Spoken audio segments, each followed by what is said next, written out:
Hey everyone, before we start, I just want to talk about Camille's items and runes, and the first item that I would get on her is the Divine Sunder. So the reason why I get Sunder over Triforce is because it's a lot cheaper and it makes you more durable in team fights. The only time I would get Triforce is if I have a lot of kills in the early game and I would be able to snowball the game because Triforce has a stronger carrying potential. So the next item that I would go for is Blade of the Ruined King. Since we lack attack speed from the Sunder, Blade of the Ruined King would make our clears faster, duels better, as well as our split push stronger. So perfect item for Camille after Sunder. Then we go for the Steel Plated Redemption. You could go for the Mercury Threads as well if they have a lot of crowd control. So the reason why I go for the Redemption is that it syncs well with your ultimate. So if you go ulti plus Redemption, you're guaranteed to get the healing from Redemption as well as the additional damage. So an alternative of Redemption is the Stasis. Even though it doesn't work with your ultimate anymore, it is still a good item to get for buying time or outplaying the opponents. Then the next item that we would go for is Death's Dance. Since our dueling is quite strong and our burst is high, this would allow us to be a bit more tankier and get our HP back on resets. After this, we go for the Guardian's Angel because at this time, this makes us a lot more confident on going in team fights because we have our Guardian Angel for our second life. Then the last item is very flexible. I would generally go for the Sterex Gauge, but there are other options such as Mortal Reminder. You could go for the Randuins or even the Force of Nature depending on their team composition. Then for the runes, we go for the Conqueror. What other people do is Fleet Footwork. It is also a very viable rune, but I would rather go for the Conqueror because Camille lacks a lot of damage in the early to mid stages, and this would make up for the lost damage. But if you would want to kite the opponent's fleet, is a good option as well. Then the next one is Brutal. For obvious reasons, since Camille's clear is very slow, this would help her clear be a bit faster as well as increasing your damage a bit. Next rune that we would go for is Hunter Titan. This is good if the opponents have a lot of crowd control, but another alternative for this would be the Ultimate Shield. So when you go in with your ultimate, you would be a bit more tankier with the shield that this gives. Last rune that I would go for is Pathfinder. For obvious reasons, Camille has a strong gank potential and Pathfinder will amplify this, and it is one of the most standard runes as a jungler. So that is it for her runes and items, and I will see you guys in game.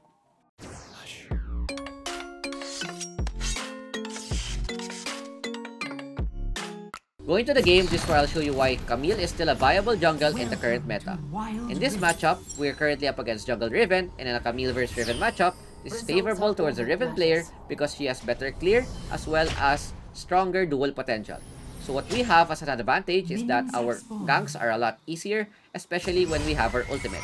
So one tip that we need to do when playing Jungle Camille is try to use our ultimate and gank as much as possible when it is up. So here I do the level 1 control 1 trick. I get my control ward one side, recall, switch back to my yellow trinket, then go back to my jungle. The clear that I'm doing here is the red side clear, where I go for my red buff, shrugs, raptors, then flex, depending on what happens on the map. So Camille is one of the meta junglers that has the slowest clear right now, and it's because of the repetitive nerfs that she has gotten over the last few patches. But it doesn't mean that she is out of the meta, it means that she is just a lot harder to pilot and you have to be very precise when using this champion. So I go for my second skill and first skill. So when clearing the jungle, you would always want to auto-attack before using your skill to maximize your jungle clear. So as you can see, what I'm doing here is I always auto-attack before using my first skill and then hit twice and then auto first again to try to make my clear as smooth as possible. So that's my #1 tip. Try to always use an auto-attack before your skill. So auto first. I think I missed my cancel there, but you get the idea. So here, my clear, after clearing the raptors, what I am looking for is whether to gank or to go for the scut. I see that my bot has priority. They're able to take down the set. And I go for the bot scut because I know that I have priority over that lane. So our Baron lane goes down, so most likely Riven has priority over there, and I will assume that she is at the top scut. So that's the #1 thing that we need to avoid is trying to see the Riven in the scuttler because she has stronger duel potential. So now that I confirm that Riven is on the top side, I go and check her blue. I ward the bush just in case I see a control ward. So once I see the control ward, I immediately go out because if I continue the blue, most likely I'll get collapsed. So I decide against it. I see that the Ashe is low mid, so I gank mid instead. Get a very great slow. Brand does a good follow-up. Riven comes too late, so I'm able to get a clean gank and a good roam from Karma as well. So it's now I know that Riven is at the bot side. I go back to my own camps and I start with the blue buff. The next thing that I want to get is my level 5 in order to have access to my ultimate. So once I have access to my ultimate, it is something that you always want to use off cooldown. So once you have your ultimate, you always try to look for a gank. You could go through the lane, you could go to the sides, and one thing that's good about Camille is that she can go through terrains by the use of her hookshot, which is her third skill. So she has a lot of gank patterns that she could access, which normally couldn't be accessed by other champions. So once I'm level 5, I'm looking for another lane. So I'm looking for a lane to gank. I see that Riven is at the bot side. So I immediately go top in order to have a cross map play. Garen is having a hard time. He got solo killed a while ago. So what I'm doing here is trying to wait for the Irelia to all in the Garen. Since she's level 6 with full stacks, most likely looking for the Q onto the ulti. If she overextends, then it's a sign to go. So Irelia wards the bush. I immediately go for the punish. I go for the stun, ultimate, and combined with the Garen ult, we're able to take her down. So very good gank, and we're able to remove pressure from the Baron lane and stop the Irelia from possibly snowballing the game. So once the Irelia is down, we go back, buy our items. Sheen is a very important item for our burst, and it also helps our clear. Almost finishing our Sunder. Our second camps are now up. So now I go back to the bot side. When you don't have your ultimate, you would want to focus on your farm unless you find an easy lane to gank. So looking at the lane states, bot I think is a bit ahead, especially there against a Veigar, which is a scaling champion. So I should expect that our bot should have a priority. Mid is kind of even, and Baron has been equalized a bit. Another fight at the bottom side. I'm always checking the lane just in case I could possibly do a tower dive or a counter gank. So once finishing the Krugs, I decide to just go for my Raptors.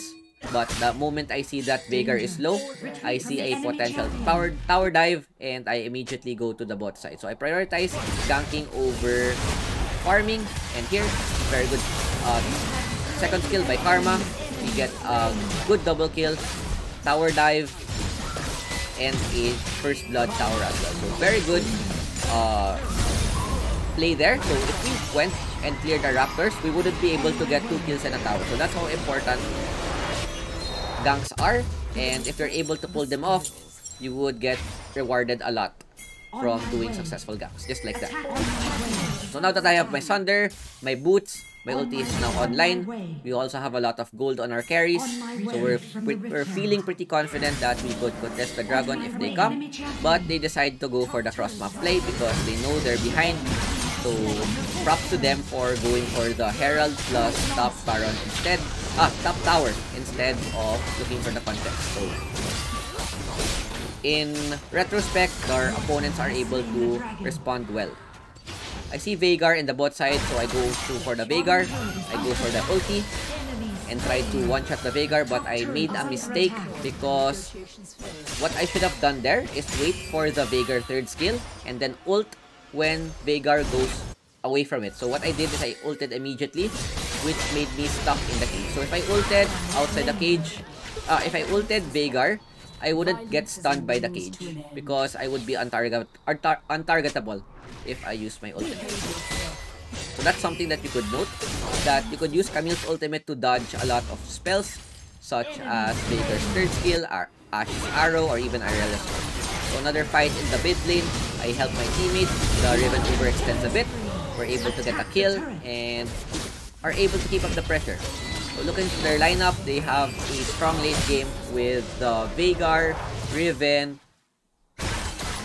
So it's something that we would want to keep in check and try to put them down as much as possible. So Irelia also has strong split push potential. She was able to get the tower by herself, which means she is most probably the richest player right now in the enemy team. So I could also go for the Irelia gank as well. So what I'm doing now is I'm checking the map for any possible ganks. Once I see that there is a fight at the mid side, I would go for the backup. But if I see them disengage, I would just keep up with my farm. So I would always want to farm. The best power spike of Camille is when I'm able to complete my Sunder as well as the Blade of the Ruin King. Because Sunder alone is not enough to make your clear fast, because you lack the attack speed to be able to clear your camp faster. So once I'm able to complete my board, then my clear will be fast. So there's a fight mid. I go for the flash ulti to be able to secure the kill. Veigar is out of position.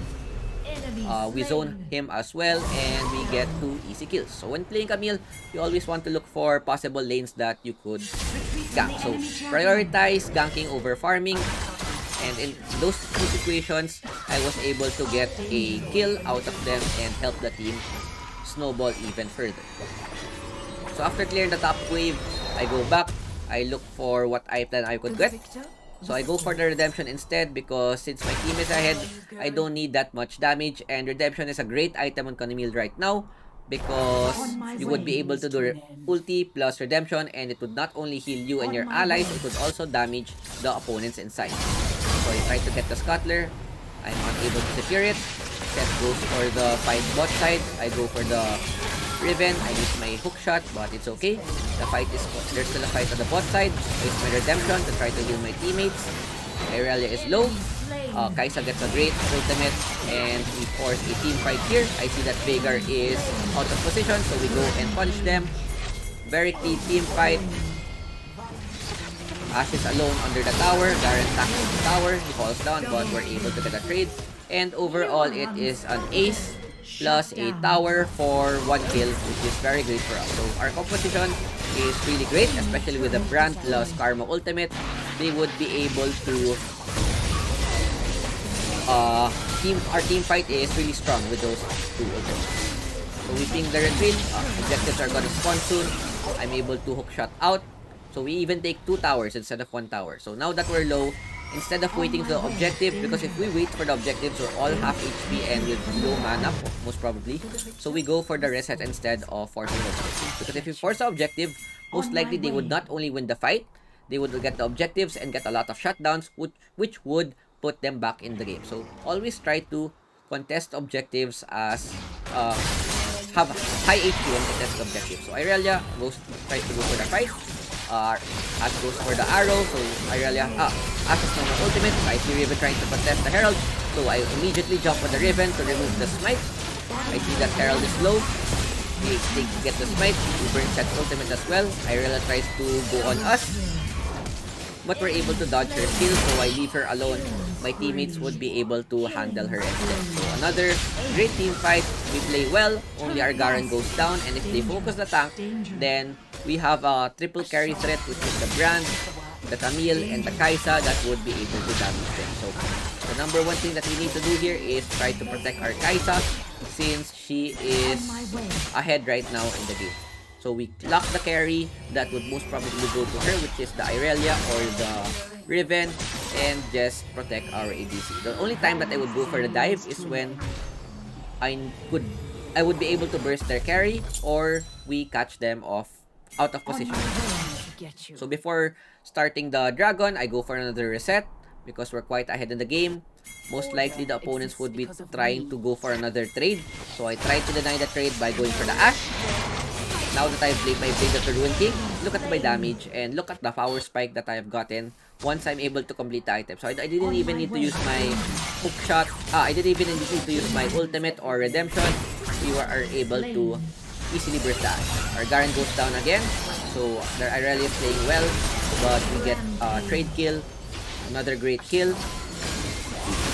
So we deny the crossback play, as well as get an objective, a free dragon for our team. So this is the power spike of Camille, which is her Thunder plus Blade of the Ruin King. Kai'Sa gets a kill onto the Veigar, but Veigar gets a trade with the use of his ultimate, which is a good trade for them. So it's something that we should be wary of. When Veigar gets his items, then we would be in a hard position because we don't have the only problem with redemption is that we don't have stasis to try and outplay the Veigar's ultimate or any other skills. So once we go in, that is it for us unless we have our Guardian Angel, which is something that I could possibly get third item. So I could go for Death Dance or Guardian Angel's third item depending on the situation. But since we're ahead, I go for the Death Dance because this would not only give me more damage higher, it would also make it tankier as well. So another fight on the top side. I don't have my ulti yet, so I wouldn't be able to ult Irelia. Ashe also gets a good arrow on me, so it's okay. Even though we're not able to kill the Irelia, but we're able to put some pressure on her. So now that the mid and bot towers are down, only top tier 1 tower is left. I try to look for another engage onto the Irelia because I know she's she's the strongest member right now. We get her down, the Riven falls down as well, and I use the Herald because two of their members are down. So we try to look for the Force. Baron is spawning in 5 seconds, and I ping my team to go for this because Veigar's bot and 2 of them are down. The opponent surrenders because we're able to snowball the game, and that is it. GG's. We played really well, we had no deaths, and we're able to play on our win conditions properly. So, performed 92% better.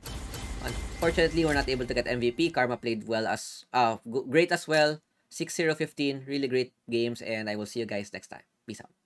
I'm finally facing it all, fearless.